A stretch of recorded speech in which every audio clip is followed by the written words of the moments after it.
make sure students were still able to come on campus. Okay, that's great. Claire, can I just ask you to speak into your speaker? Because I think it was a little unclear. And I can see the participant number going up. Thank you so much for joining us. Just give us a couple more minutes as more attendees join, and then we can get started. Can you hear me better now? Much better, yes, thanks. There it is. Okay, that's sorry. No problem. And how are things going with you? I know it's been a tough time the last month or so. Things are better, and I mean the cases are going down, but we still have a long way to go in Mumbai. I mean, in India rather. You know, vaccinations have been pretty scarce. So if we ramp those numbers up, I think the situation will get better. But we're not quite there yet. I think it's still a long way, like I mentioned. But it's good to see that at least the numbers aren't going up at the moment. So yeah, absolutely. That's a really good sign. It's just been an awful time for you all. So now my thoughts, well, all of our thoughts are with you at the moment. Thank you. Thank you. Yeah. No, it's a positive sign anyway that things are starting to come down. I know, but then everyone's talking about a third wave as well, so you don't know what to do. So it's so hard. So I think, you know, the whole thing has been so unpredictable. We had our own, it wasn't to the same level, but we had our own surge here just after Christmas in January, which really kind of caught us unexpected. Again, it was due to a variant, so a UK variant, just caused a huge spike in cases and hospitalizations after Christmas, and yeah, we didn't see it coming, unfortunately. I remember the UK was in a bit of a trouble earlier this year, and the schools were shut. Everything was like in a full-on lockdown, right? So I guess it's happening to us now. Yeah, exactly. And there's so many Irish people living in the UK, and they came home for Christmas to see their families, and unfortunately then it just spread like wildfire. Yeah. Great. Well, thank you everybody for joining. We're just going to wait for another minute before we get started. It's exactly 5 p.m., 5:01, so just give it one more minute and then we'll get started. Thank you for joining on time. Hi, everybody.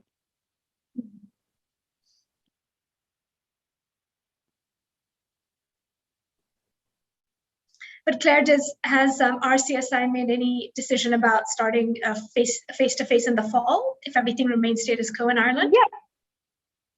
Yeah, so I suppose what we'll be doing for the first semester will be very similar to what we did last year, which was a hybrid mix between online teaching and on-campus teaching. So we're going to continue with that, just to be, you know, extra cautious for the first few months, and then we will review it as we go along.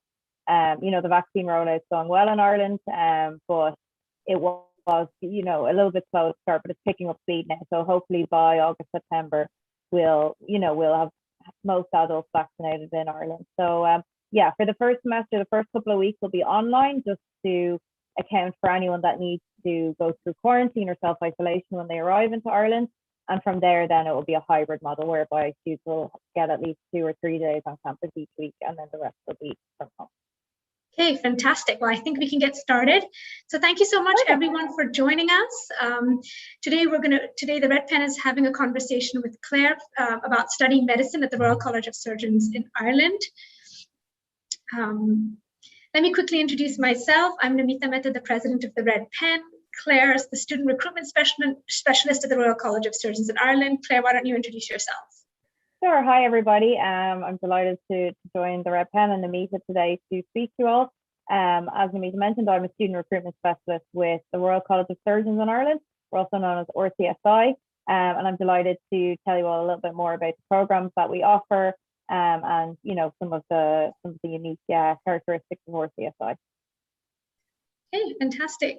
So before we get started, let me quickly introduce the Red Pen. The Red Pen is an independent education consulting firm, and what we do is we work with families like yourselves to help you find the best education fit or answer any education-related questions at all levels. You can see on the left-hand side that we have 4 major service lines. So we help students with building their profiles and getting ready for undergraduate admissions on the early advising service line. We do undergrad admissions, postgrad admissions, MBA admissions, and even day and boarding school admissions. We've been around for almost 10 years now, and you can see some of the data points on the right-hand side. We've advised over 6,500 applications. In fact, that number needs to be updated. It's closer to 10,000 now. And we have a team of over 70 counselors in all around the world. So we really take advantage of that, of the different locations. And we are a part of these professional organizations listed on this slide, like NICAC, AGAC, IEC, and IACAC, which means we have access to people like Claire, and we can bring firsthand information to you. And it just means that we are also following ethical practices when it comes to college admissions. So today, it's all about the Royal College of Surgeons Ireland. I've learned a lot from my interactions with Claire already, and I think everyone on this call here has an interest in medicine or is even applying this year. So I think we're very lucky to have Claire share this information about us. In today's webinar, we're going to cover the application process to RCSI and how to be a competitive applicant, how to ace the interview, which is very important when it comes to medical applications, the structure of the medical program and what happens after you finish your MBBS in Ireland if you decide to go to RCSI, life as a student at RCSI, and then we're going to have a Q&A, question and answer session. I encourage you to put all your questions in the Q&A box. We will definitely get to them at any point in time. If you think of a question or you want further clarity, please put it in the Q&A. Claire and I are going to really spend a lot of time in answering all your questions. So with that, let me hand it to Claire and let's get started. Okay, brilliant. Thank you so much for the introduction. And hi, everybody. I'm delighted to be speaking to you this evening. As Nimi said, I'm going to cover a lot of information about the Royal College of Surgeons.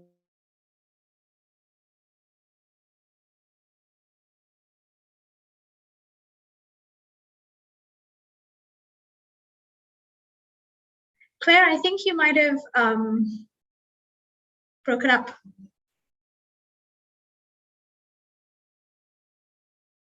Let's just give her a minute. I think she might be having an internet issue.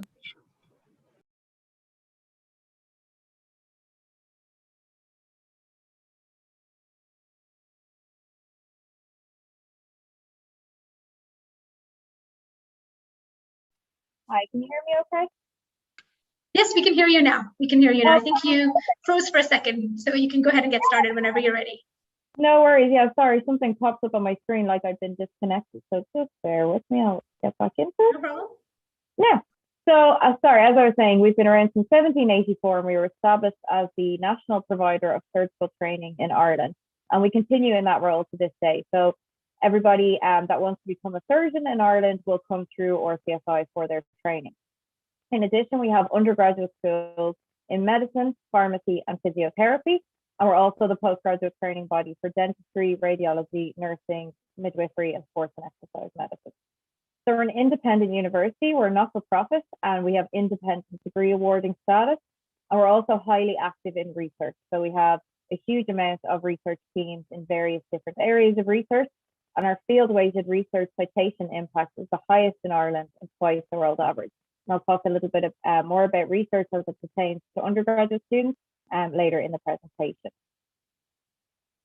So we're located in Dublin, which is the capital city of the Republic of Ireland, so just next to the UK on the edge of Europe there. And we are home to, at Dublin, we're home to over 1.4 million citizens. So it's not a huge city. It's a city you can get to know very quickly, very easy to walk around. It's a very friendly city, very welcoming.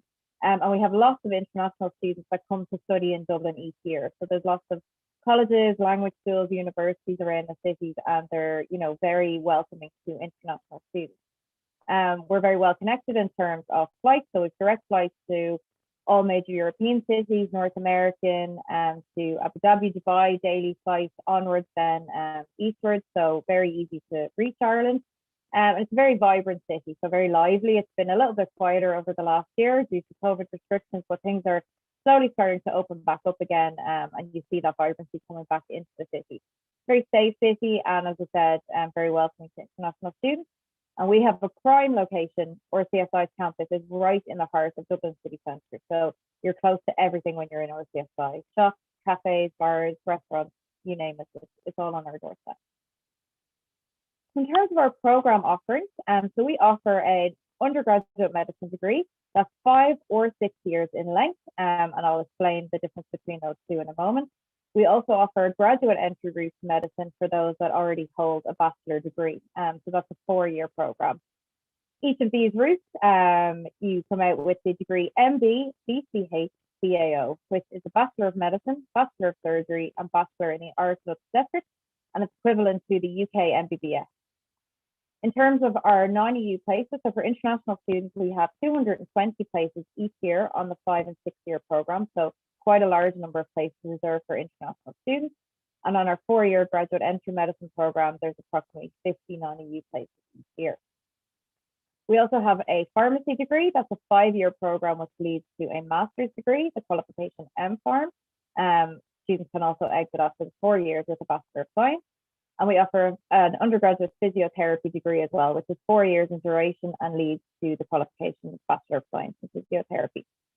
So I suppose the key thing to remember is that applications from international students are made directly to RCSI. So we're not affiliated to the UK UCAS application system. So if you're going to be making applications to the UK through UCAS, you should consider Ireland as well as an additional option for your medical studies because applications can be made directly to RCSI. So just looking at our medicine program in a little bit more detail. So the difference between the 5-year and the 6-year program essentially is that the 6-year program incorporates 1 extra year at the beginning, which we call the foundation year. During that year, students study subjects like the fundamentals of human biology, the fundamentals of medical physics, and the fundamentals of medicinal chemistry. So they get up to a really high level in the sciences with a focus on medicine.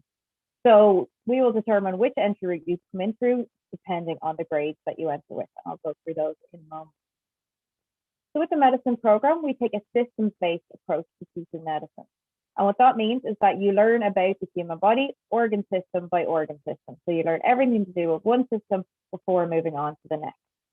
We employ various teaching methods. So in your earlier years, you'll have traditional group lectures, followed by smaller group tutorials where you can discuss what you've learned and been taught in the lectures. There's also a lot of hands-on learning. So you have early patient contact from very early on. So from the first few weeks of the 5-year program, you'll be shadowing and meeting patients, and we bring patient actors in as well. And you'll also spend a lot of time in our historic anatomy room, where you learn about the functioning of the human body through cadaver dissection.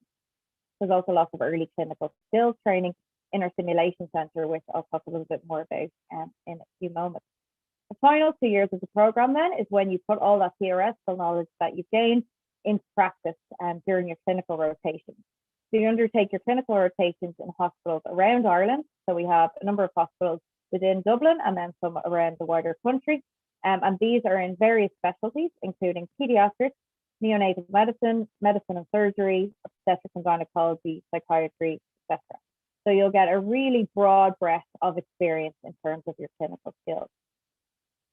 Looking at the entry requirements then, and I've included some of the most common that you may be taking yourself. So I'll look at A-levels in the first instance. So for entry to our 5-year medicine program, we would look for applicants who have a minimum of 3 A-level subjects with minimum grades A, B, B, or A, A, C to include chemistry, so chemistry is necessary, 1 additional laboratory science subject, so being biology or physics, and 1 additional subject being biology, physics, mathematics, or psychology. We would look for applicants to have completed a minimum of 6 subjects at GCSE level. So it doesn't necessarily need to be GCSEs, but at GCSE level, and that must include the minimum grade C in English and mathematics. For entry to the 6-year medicine program then, again, we would look for a minimum of 3 A-level subjects with minimum grades B, B, D, preferably from the subjects chemistry, mathematics, physics, or biology. And again, if you're missing a science subject, we would look for that to be taken at GCSE level. So these are all listed in detail on our website, so you don't need to worry about taking notes or anything. They're all there on our website. For the Indian qualifications, so we would accept the CBSE or the ISC. Unfortunately, we don't accept state boards, but we do accept CBSE and ISC. For entry to the 5-year medicine, we would look for a minimum average overall score of 90% or above across 5 subjects, to include chemistry, biology, and either physics or mathematics. And we look for applicants to have a minimum score of 75% in each individual subject. For the 6-year medicine then, it would be a minimum average overall of 80%, again across 5 subjects to include chemistry, biology, and either physics or mathematics, and a minimum score of 75% in each individual subject. Moving on to the IB diploma then. For entry to the 5-year medicine program, we would look for applicants to have a minimum score of 36 points in the IB, and that's inclusive of bonus points. You need to have 6 subjects, 3 at higher level, 3 at standard level, including chemistry at higher level with a minimum score of 5, and another lab science subject or maths at higher level. So if you're presenting chemistry and maths at higher level, we would look for you to have another lab science, biology, or physics at standard level. For 6-year medicine, then, we would look for a minimum score of 33 points, again, inclusive of bonus points, 6 subjects, 3 at higher level, 3 at standard level, to include English, maths, and at least 1 lab science. And for the mathematics requirements, we will accept either analysis and approaches or applications and interpretation. Looking then at our pharmacy degree, as I said, that's a 5-year program that leads to a master's level degree, the qualification MPharm. The graduates from that program are fully registered pharmacists in the EU and can go out and work as a pharmacist straight away after graduation. The program is accredited by the Pharmaceutical Society of Ireland, and again, it incorporates a lot of practical learning with internship placements in the 4th and final years of the program. International graduates from the program are eligible for a 2-year post-graduation work visa, so can stay in Ireland for 2 years working as a pharmacist if they would like.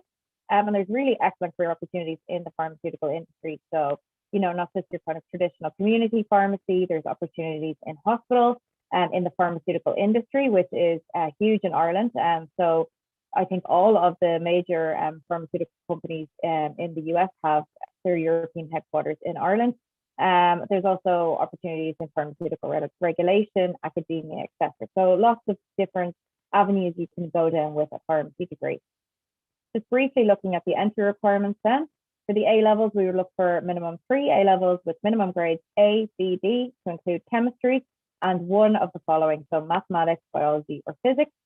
For the CBSE/ISC, we would look for applicants to have an overall of 85% or above in 4 subjects to include chemistry, biology, and either physics or mathematics, and a minimum score of 75% in each individual subject. And finally, then for the IB diploma, we would look for a minimum score of 35 points, inclusive of bonus points, 6 subjects, 3 at higher level, 3 at standard level. That must include chemistry at higher level with a minimum score of 5, so similar to the 5-year medicine, and another lab science or maths at higher level. So again, these are all listed in detail on our website, so no need to memorize them today, but just to give you an idea. Finally, then, our 4-year Bachelor of Science in Physiotherapy is as I said, a Bachelor of Science degree. We have small class sizes, so students really get to know their lecturers and their fellow classmates, and it's a very hands-on, very practical program. So you complete over 1,000 hours of clinical training before you qualify as a physiotherapist.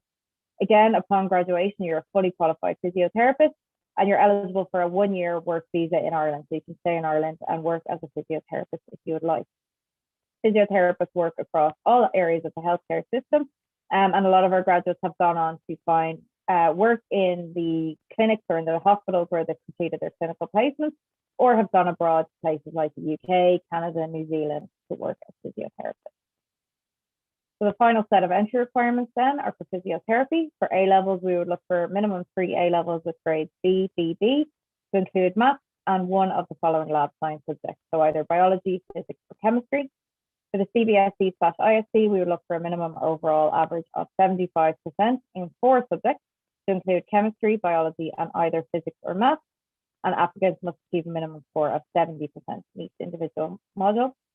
Finally, then for the IB, we would look for a minimum score of 32 points in the IB diploma, inclusive bonus points, 6 subjects, 3 at higher level, 3 at standard level, and that must include English, maths, and at least 1 lab science.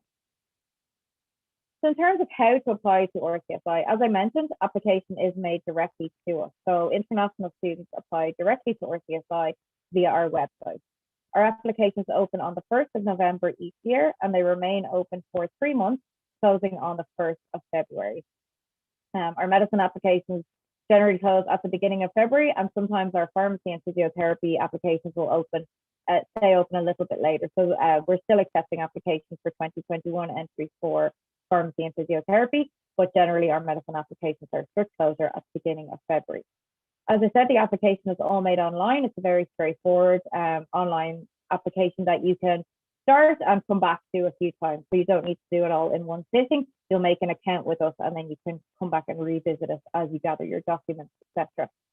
So through the application, we look for personal details, details of your next of kin, etc., information about your education history. And we'll also ask for details of an academic referee. So this could be your school counsellor or a teacher in your school, who we can contact to get a confidential reference and to also get information on your predicted final grades in your school leaving examination. We also ask for you to complete and upload a 2-page personal statement, and I have some tips on that in the next couple of slides. There's no entrance exam required, so we don't look for the UKCAS or the BMAT, and we don't require a result in the NEET exam for entry to RCSI, but we do recommend that any student who is planning to practice back in India or to complete their internship in India should complete the NEET exam and obtain their certificate of eligibility in order to be able to return after graduation. The next step in the process then, once your application has been reviewed and if you meet the initial entry requirements, you will be invited for, excuse me, an online interview, and they usually take place in March or April each year. And again, I'll talk about those in more detail in a moment. So looking at your personal statement then, as I said, it's 2 pages in length, and we really want to get a sense of you in that personal statement. So we want some information about your background, your education, you know, what you've been doing up to this point in your life, and why you're applying to RCSI and why you're applying to, for example, medicine at RCSI. So we want to understand your motivation for wanting to study the program and for wanting to study the program in particular at RCSI. So, you know, what you know about RCSI, what's led you to us would be great to include there, because obviously, you know, you may be applying to a few different universities, so it's really important for us to make sure that each one is tailored.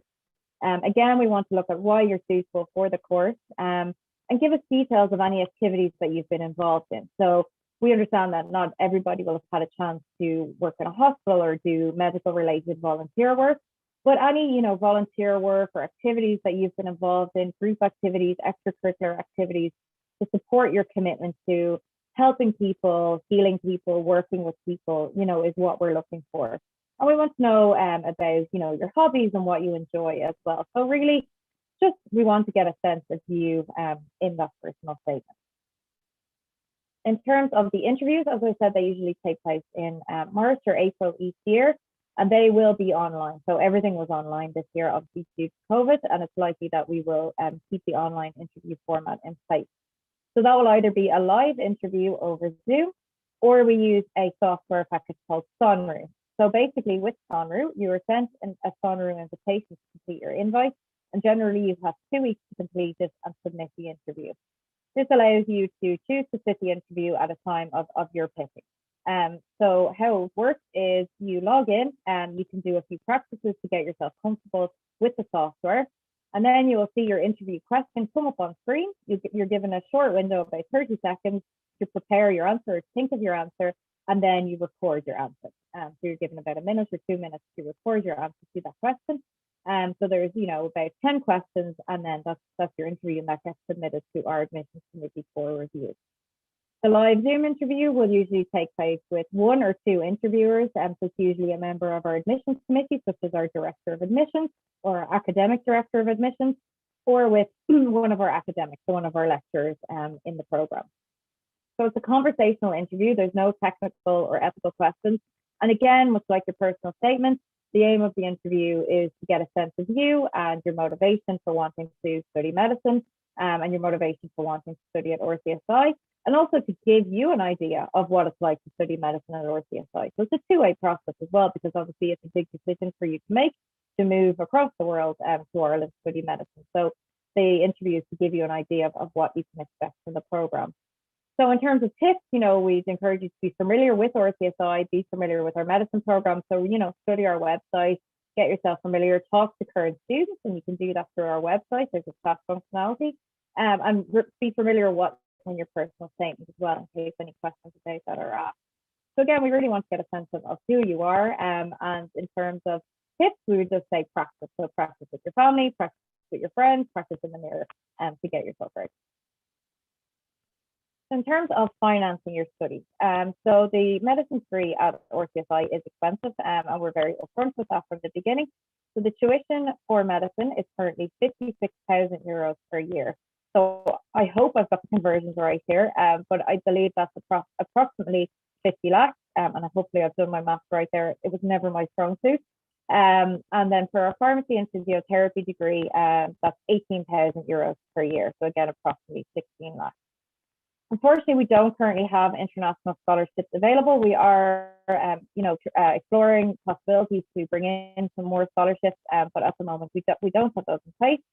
In terms of living costs and accommodation costs, and I will speak about accommodation in more detail, of some information on our on-campus accommodation further on in my presentation.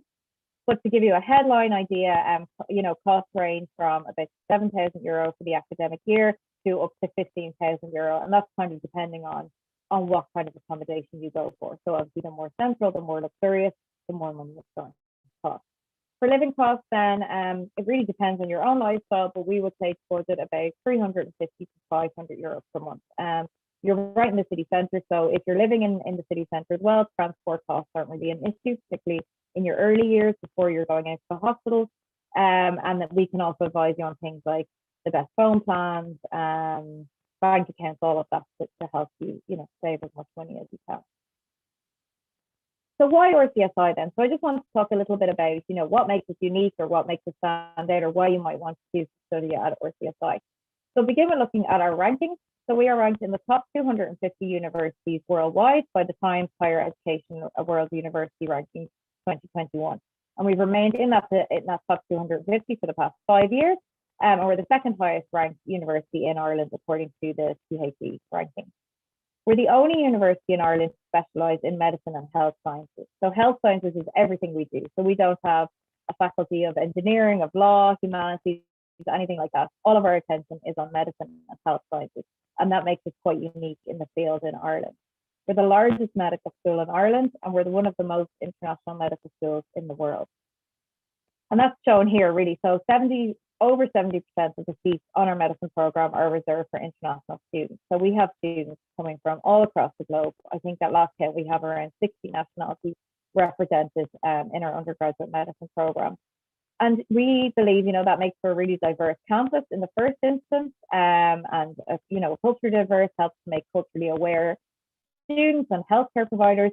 I believe it's reflective of the modern work environment. So we believe that it really does help to develop better healthcare providers.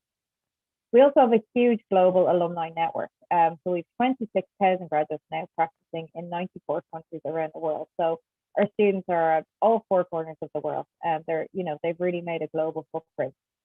And the reason I talk about that in terms of, prospective students is that a lot of our graduates stay in close contact with RCSI. So they've had a great experience at RCSI and they want to give back to current students. They've been through it all and they want to help in any way they can. So they provide mentoring opportunities for our students. And they also provide opportunities for our students to undertake clinical electives, research electives, etc. around the world. So, they're really valuable for us in terms of our current students. So I spoke a little bit earlier about how students on our programs undertake clinical skills training, and a lot of that is done in our clinical simulation centre. So RCSI is home to Ireland's largest clinical simulation centre, which is housed over 3 stories in our newest building in Dublin City Centre. That clinical simulation centre is home to a fully equipped mock operating theatre, which you'll see in the photograph there. And we have mock hospital rooms, outpatient rooms. We have a task training room, which is equipped with all sorts of different equipment to help you learn the physical tasks of being a doctor. So things like taking blood, suturing, intubating, for example. And this clinical simulation centre is also home to a number of high fidelity clinical simulators. So what they are very sophisticated mannequins that can breathe, they can blink. They're also capable, a couple of our clinical simulators are capable of a full delivery of a baby as well.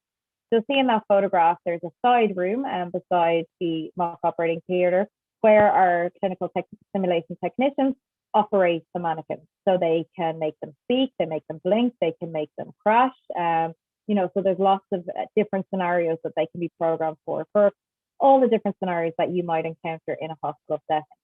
The reason we've invested so much into this centre is to help our students train and prepare for the hospital environment in a way that's very safe. So it's safe environment teaching, we call it. Students can practice and practice and practice until they feel comfortable with something. They can make mistakes and figure out how to write those. Every session that you spend in the clinical simulation centre can be recorded, and you can access that in your own virtual learning environment so that you can look back on your progress throughout the years. So it's a really fantastic centre, and it's a really fantastic addition to your training in preparation for your clinical rotation.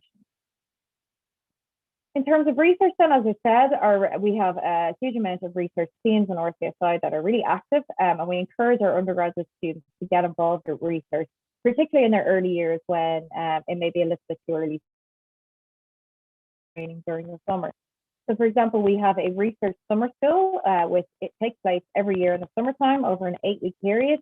Students apply to join one of the active research teams at RCSI and function as part of that research team for the period.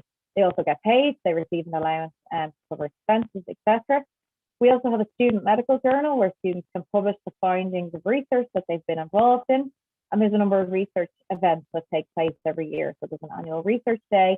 There's also an international conference for healthcare and medical students, or ITAMS as it's better known, which is a fully student-led conference, all run and organised by students, where students from other universities are invited over, and there's keynote speeches, poster presentations, etc. So this is just to give you an idea of some of the areas of research that RCSI is involved in. So everything from regenerative medicine to oncology and cancers to neurological disorders, population health. So moving on then to post-graduation. So you'll spend your 5 or 6 years studying medicine, for example, at RCSI, and then what happens? So I have a few slides here just giving an idea of some of the options.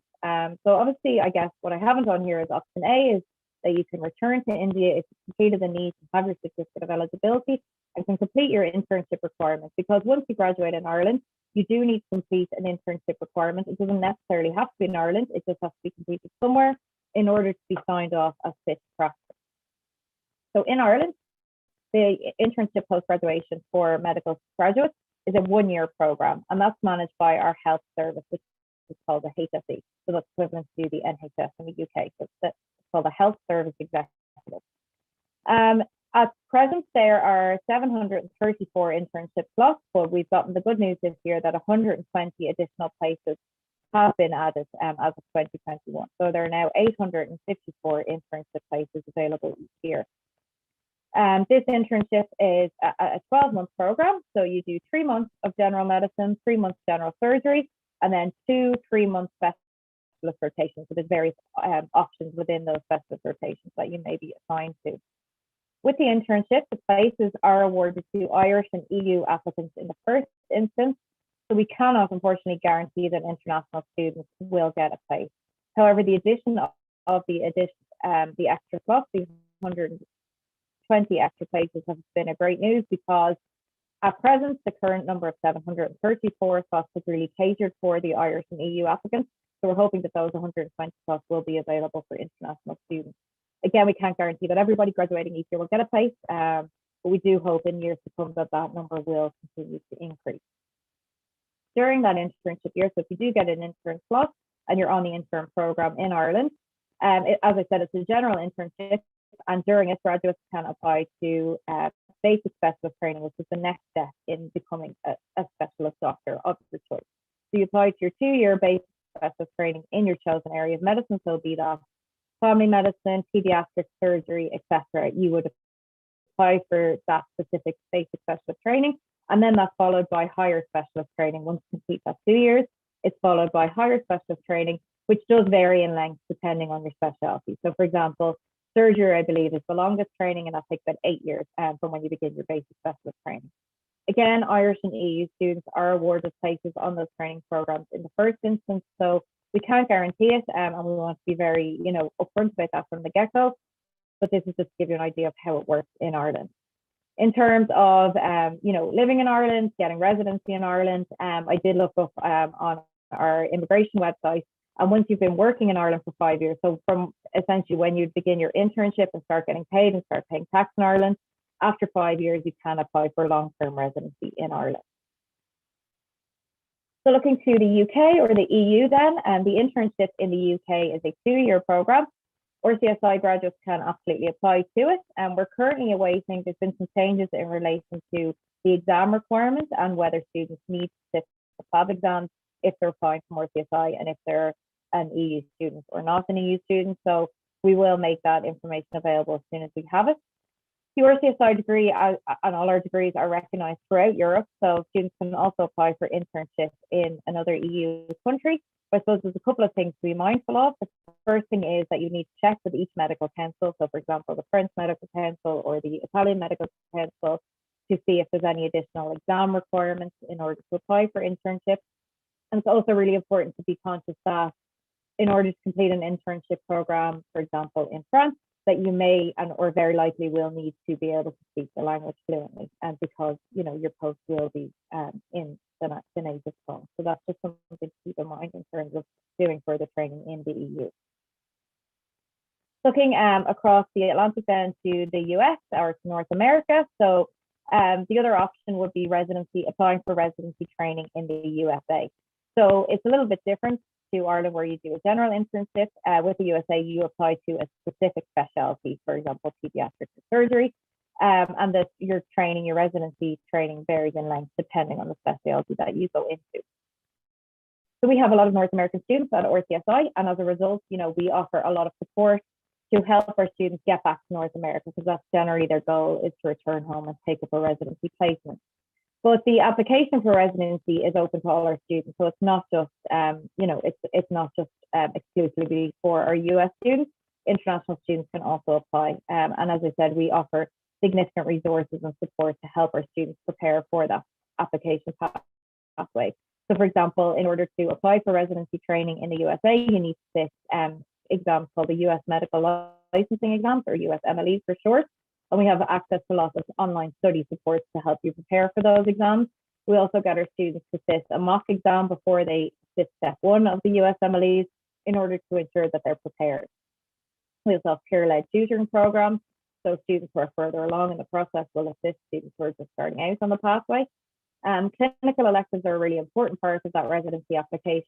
So if you are applying for residency in the US, the normal pathway is that students will spend the final summer between their second to last and final year of medical school over in the US, completing a number of different clinical electives in different institutions around the country.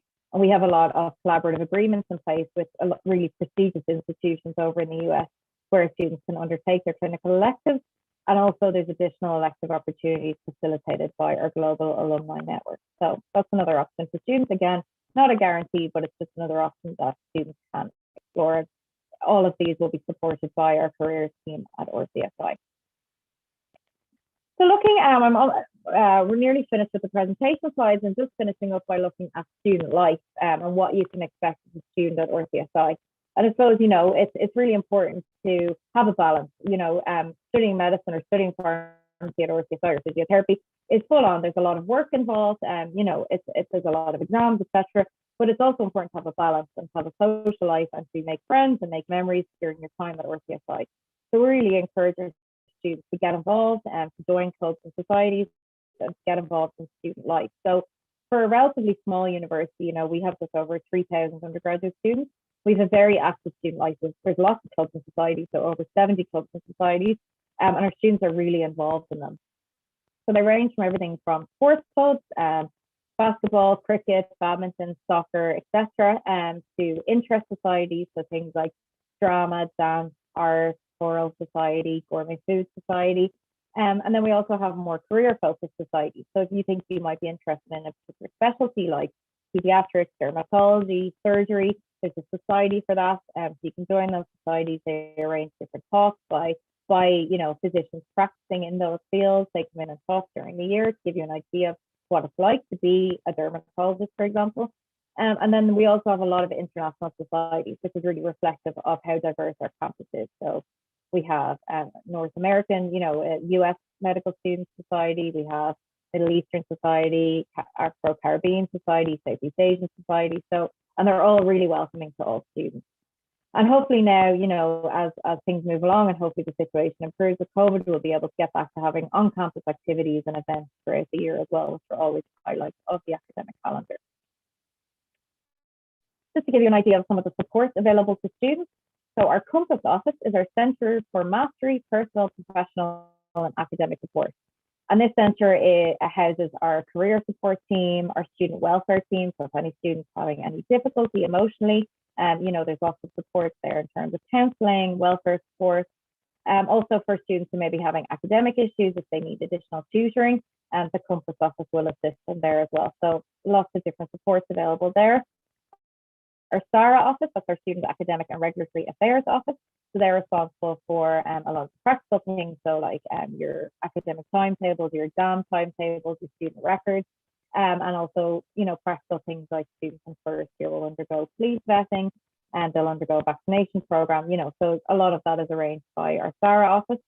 And then our Student Services office look after student life and non-academic support. So everything from our clubs and societies, to the RCSI gym, your accommodation, to things like banking, budgeting, immigration, visas, all of that. That's all there with our student services team. So just looking briefly then at student accommodation. So most of our students, like newly arriving students, particularly on our undergraduate program, will choose to stay in one of the various student residences that are available in Dublin. So we have on-campus accommodation, which is reserved solely for first-year students. And then we also have approved off-campus student residences where we recommend the students can also rent a room. Staying in one of these student residences, you know, will help meet people, to make new friends, especially, you know, as we tend to have RCSI students will be grouped together in those residencies so you can get to know your classmates and to support each other and help yourself get settled in. So many of these residences will offer single rooms with ensuite facilities in an apartment, so where you will share a kitchen and living facility between you all. These are self-catering accommodations that have, as I said, communal kitchens and living spaces, but you'll have your own room, your own space, your own bathroom, and your own study spaces as well. So just to look, these are our on-campus accommodation options. So Millen House and Mercer Apartments are both in the same complex, and they're both located literally a 4-minute walk from where you have your lecture, so no excuse to be late. And these are reserved solely for first-year students. So these are to enable, you know, our first-year students, particularly international students, to live on campus, get settled in, get to know their fellow students. Millen House is one of the options, and that has 23 single rooms and 5 twin rooms, so whereby you'll be sharing with another student. All of those rooms are en suite. Each floor in the building has a small kitchen area, and then there's a large communal kitchen, dining room, and TV lounge where students can congregate. And the cost of that would range from around €7,400 for a twin room up to just over €10,500 for a single room. The Mercer apartment building is set up slightly differently. So there's 4 students to an apartment, and you have your own room with your own bathroom, and then you'll share a kitchen and living room in your apartment space. And so there's 68 single rooms there and 4 twin rooms, and again, they're all en suite. And cost for that ranges from about €6,500 for a twin room up to just over €10,000 for a single room. And that's for the academic year. So that's usually from September to when you finish the academic year in May. 2 of the off-campus accommodation places that we recommend are New Mill Apartments and Scape. So these are both purpose-built student accommodation residences. New Mill is about 15 minutes walk from campus, and they have single rooms en suite, again in a shared apartment setup, so whereby you have your own room and then you share a kitchen and living room with about 4 other students.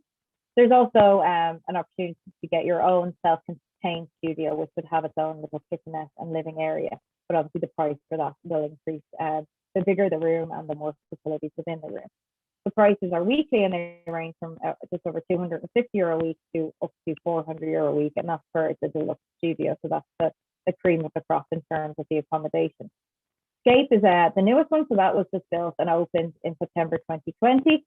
And again, there's a variety of rooms available, so small, medium, large ensuite rooms and studio apartments as well. And then there's a lot of communal facilities, so communal kitchen, TV room, gym, study area, all different communal socializing spaces available.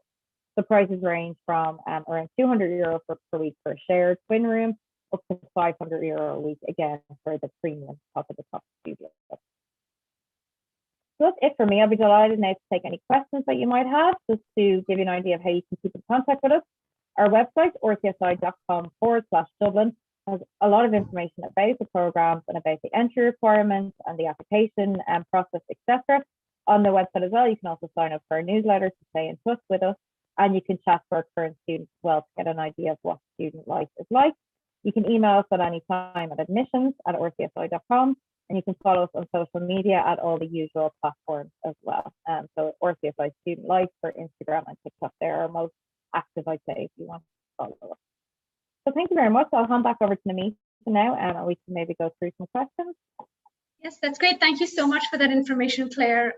You provided a great overview on studying at RCSI, and I think that you've shared some valuable information here. We've got a ton of questions in the Q&A box.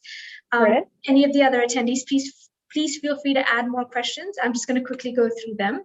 So the first question is, does RCSI offer courses in neurobiology? No, so I suppose it's a general medical degree that you would undertake, and from there, if you wanted to specialize in neurology, that would be, you're further on after graduation, but we wouldn't have a specific course in neurobiology, no. Okay, so the next one is quite a long one. My daughter is a US citizen. Going through your website, it seems like you cannot take federal, direct, unsubsidized, and graduate plus loans in the name of the student for the first 3 years for the MD program. Other places like the Caribbean allow that. Just wanted to understand this in a bit more detail. Okay, so with that, I would advise if you could email us at admissions@rcsi.com, and we can look into your particular situation, because we would need to look into that. I know our students who are coming from the US can apply for federal aid, so we would just need to look into a particular situation. We work with an application partner in the US called Atlantic Bridge, and they are also able to advise us in terms of financing. So we'll look into your situation and come back to you with an answer on that. If you can email us at admissions@rcsi.com. Thank you, Claire. Some of the questions you've already answered in the presentation, so I'm going to skip them. And if you have any further questions, please feel free to email Claire. Okay, so a student is asking, I haven't opted for chemistry at higher level, but I am studying biology at higher level. This is the IB. Will I still be able to apply for medicine? Yeah, absolutely. So you can apply for the 6-year medicine program. So unfortunately, if you don't have chemistry at higher level, you wouldn't be eligible for the 5-year medicine program. But you can absolutely apply and be eligible for our 6-year medical program. That's no problem. Okay. I think, yeah, one second. Are Indian IB students required to provide an IELTS score for admission to RCSI? No, so if you're studying the IB through English, we wouldn't require additional confirmation of English language requirements. But for the visa requirements, so from the Irish government, you do need to produce an IELTS or equivalent in order to show English language proficiency. Yes, this is something that we always recommend to all our students, even if you are applying to study English literature at university and you're an international student, it's just better to do the IELTS or the TOEFL, just because you might need it for the visa process, which is something you just confirmed right now. So this is an interesting question. I don't think you would know the answer, but after the 6-year medicine course at RCSI, without giving the NEET exam, is one allowed to practice in India? I would imagine no, in the sense that we understand that you need to complete the NEET and got your certificate of eligibility in order to be able to return. So that's really something that you would need to keep in mind, that it's advisable to do that before you take up your studies. And I believe that this is a recent requirement, right, for students who want to study outside of India for medicine and come back. I think about 3 years ago was when it was required. These things keep changing, but as of now, as of today, you are required to do the NEET exam if you want to do medicine outside of India. So that is unfortunately I was going to say it changes a lot, and we try to keep up with it as much as possible. But yeah, I think at the moment, as I understand, it is a requirement. Exactly. Okay, this is another great question. Do students get subsidized fees? Again, you might be you might have a nationality, an EU nationality, but I don't think you're considered a local student unless you're an EU resident. Claire, if you just want to clarify that. Yeah, absolutely. And it's a little bit of a complex process, but I suppose in terms of EU fees, it really looks at your residency. So if you are an EU passport holder, in order to avail of the EU free fees, what we call, you would need to have been resident in Ireland for 3 of the past 5 years. Now, if you are an EU passport holder and you completed at least 5 years of your schooling in an EU country, so your primary school or your secondary school, if you were there for at least 5 years, if you're applying to one of our undergraduate programs, so medicine, pharmacy, or physiotherapy, there is a loophole there that was brought in by the government where you may be eligible for EU fees. So they're, off the top of my head, I don't know what they are. I think they're about 10 to 15,000 per year, but it's a different application process. So if you qualify as an EU citizen, or sorry, as an EU applicant, on the basis of having completed some schooling in the EU, you then need to apply to RCSI via what we call the CAO. So similar to UCAS in the UK. Basically you apply and then your grade will get converted to the equivalent of the Irish school leaving exam, which is called the Leaving Certificate, and you get a point score. You also need to sit an admissions exam, which is called the HPAS, and those 2 scores get added together. And then it's on the basis of that score whether you get entry or not. So it's a little bit more complicated. And if you believe that you might qualify as an EU applicant, I would encourage you to contact us at admission so that we can confirm for you and tell you which application route then you should go down. Thank you, Claire. I mean, you brought up a good point, which I just want to reiterate, that as an international student, you can apply to RCSI outside of UCAS. So this is a 6th option that you have. You can apply to 4 medical programs in the UK, plus 1, which is a non-medical program for UK to UK universities, and then RCSI can be an extra choice. So that's always good to know. Exactly, yeah. So one of our attendees is asking, how does the internship year compare to the junior doctor's year in the NHS in the UK? So what is the difference between the 1-year resident program in Ireland versus the 2-year one for the NHS in the UK? Is there like a lot of difference here? Good question. To be honest, I'm not sure, and it's probably something I need to refer to our careers team. I know it's different in length. Obviously, the program in the UK is 2 years, and it's kind of a follow-on directly from your medical degree. Whereas, in Ireland it's a 1-year program, and it's got the various rotations, as I said. So it's broken up into 4 slots of 3 months each. But if you were hoping to get kind of much more specific information on it, again, please email me and I will look into that with our career team. I just don't know off the hand what exactly is involved in the 2-year program over in the UK. Okay. Are there opportunities to do internships for clinical experience during the 5 or 6 year course? And can this be done in or outside of Ireland? Yeah, so they would be the clinical electives, I suppose, I was speaking about a bit earlier in the presentation, some of which take place in the UK, North America, in Ireland, and they can be facilitated by our global alumni network or through the collaborative agreements that our team also has in place with different institutions around the world. So they would normally be kind of coming towards the end of your medical degree when you have more clinical experience and you've already started your clinical rotations in Ireland as part of your academic program. But yeah, there's absolutely opportunities to get involved there and to do clinical work experience during the summertime. Yeah, I love the slide on the summer opportunities, the RCI summer school. That's only available to RCSI students, right? In high school students can't apply to that summer school, right? Or that summer program. The summer research school, yeah, that's just available to RCSI just students. For students. Yeah, some students will also undertake research outside of RCSI as well, and they'll be supported by RCSI in doing that as well. If they find a research opportunity somewhere else, we'll support that too. Okay, can you talk a little bit about getting part-time work while you're studying medicine at RCSI? Is that possible? What are the maximum hours per week, or what about campus jobs? Yeah, so on a study visa in Ireland, that you can work during term time for up to 20 hours a week, and outside of term time, so during the summer holidays, you can work full time, which is up to 40 hours a week. So there aren't really kind of jobs on campus, again, because it's kind of not a small campus, but it's a relatively small campus compared to a huge university with lots of different faculties.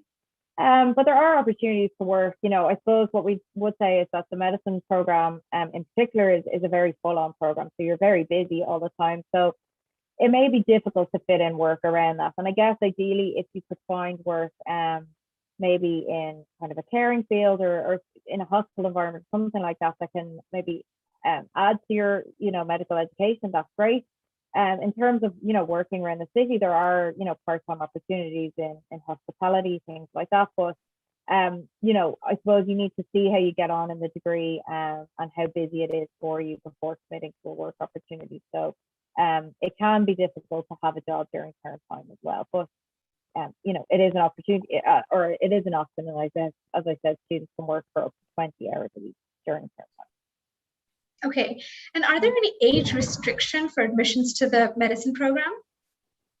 So I believe that you need to be 17 by the January in your first year of medicine. So you can enter at 16 once you will turn 17 in the January of your first year of the program.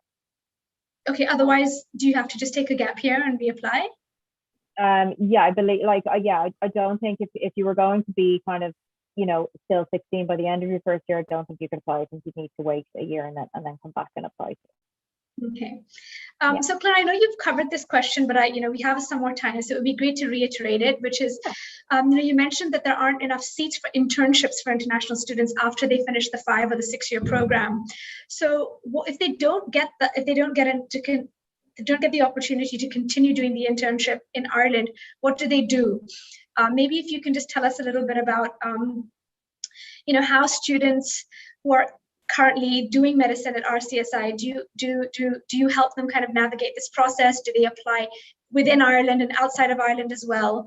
Maybe you can talk a little bit about that, because you did mention the options in your presentation, but I think obviously parents would be very nervous about sending their children all the way to RCSI to study medicine, and then only to find out that they haven't got a spot to do the internship. Yeah, no, of course. And, that's, as I said, that's something, we're very clear on, because we don't want to give any kind of false guarantees or false promises. It is something that you need to be conscious of. And I suppose it's why we do mention for Indian students that it's, it is advisable if you can't take the NEET exam, so that the option there is there to return home, complete your internship requirements. So that's one option. Obviously, as I said, the other option is applying in Ireland, and our careers team will support students throughout their degree and, advise them on their different options and advise them, the best ways to go to increase their chances of securing an internship place, whether that be in Ireland or abroad. So the one option, as I said, is applying in Ireland, and thankfully those additional places have been added, and we're hoping to grow those even more. So, we're working with the health service in Ireland to hopefully grow those more. The other option is the US residency. So we do have, a strong success rate in terms of our US residency match. So that is another option for students. Again, it is a lot of work on top of your degree, because you're taking, for example, the medical licensing exams outside of your normal curriculum and your normal work. But there is a lot of support provided there by RCSI, because, as I said, we've lots of North American students each year who are keen to get back home after studying. So we do our best to support students there. And again, our careers team are fantastic in helping our students. The UK is another option, and as I said, the EU is tricky because of language barriers. So I think that's just an important thing to keep in mind. So there are different options there, and our career team, will support students in terms of, helping them to secure something post-graduation. But it is just something to be conscious of. And as you said, I think you made a very good point there, that it's obviously something that parents will be concerned about. So it is something to keep in mind. Unfortunately, it's not like the UK where there's, sort of guaranteed progression. But I guess what's lacking in terms of international places in the UK is what we have on our side. But it just means that, unfortunately, at present, we can't guarantee a guaranteed, progression into an internship place. But the increase in numbers is a really good sign, because those are really essentially going to be for international graduates, those additional places. So Claire, I have a couple of questions on the same point. You mentioned something about applying to the US as well. I assume that if you have a US passport and you're a US citizen, it would be a lot easier for you to transition back to the US and do your internship there. They must also have a certain number of spots for international students. Is that true? Yeah, they do. So I believe when you're applying for the residency, you're if you're coming from a medical school outside of North America, you're kind of in the group of foreign medical graduates. So that is open to US citizens as well as non-US citizens as well. So it's open to all. So I saw in one of your slides that you mentioned that you have an affiliation with many US universities to send students back. Is that also international students, or is it primarily just US passport holders that end up getting the opportunities to do the internships in America? No, so that's for students who are undertaking the residency application pathway. So students who've committed to, applying for residency and have taken the medical licensing exams and are, going on to that pathway. We will assist them in facilitating those clinical electives overseas, and so in North America through the collaborative agreements that we have in place. Okay. And is it also, another parent is asking a similar question, how many Indian students have been, left out in this getting an internship and they've had to return to India as well? I mean, is it easy to find an internship back in India as well? I don't, I'm afraid, have any kind of numbers to hand, okay. So it's something I can look into, because I suppose we've had relatively small numbers of Indian students over the years, and it is growing, which is amazing, and it's something, we obviously want to encourage. But in terms of getting the internship back in India, I can chat for a career team about that if they want to email me, and I can link them in. Absolutely. Yes, I think that would be great, because if students don't have the opportunity to stay in Ireland or find an internship in the UK, just understanding the process of applying to one in India and how it works is just would be great to know. Also, just to confirm that if you don't do the 1-year internship, is your degree complete without the 1-year internship, or do you need to do that to have the full the equivalent of the MBBS degree? Yeah, no, so your degree is complete, but I suppose in order to be fit to practice and to, start doing your further training as a doctor, you need to complete that internship requirement. So it's a Medical Council of Ireland requirement, is that you complete an internship requirement, whether that be in Ireland or overseas. Okay. So it's already 6 o'clock. I'm just going to ask one more question, and then we're going to have to end our session. Thank you, everyone. So is it possible to join the NHS after studying at RCSI? Yeah, so I suppose if you're successful in applying to an internship position in the UK, you'll be part of the NHS, and the degree is recognised in the UK. Okay. Yeah. Well, thank you, everybody, for joining us today. And Claire's, provided fantastic information about studying medicine at RCSI. She's been transparent, explaining how to be a competitive applicant, and then what happens after you finish your degree if you decide to study at RCSI. And she said that if you have any further questions or have any specific queries, you're welcome to email her at admissions@rcsi.com. And if you have any further questions about studying medicine in general, you can send an email to inquiries@theredpen.in. Thank you all so much for your time. And thank you, Claire, as well, for such a great session today. Thank you. Thank you for having me. Thank you. Take care. Bye.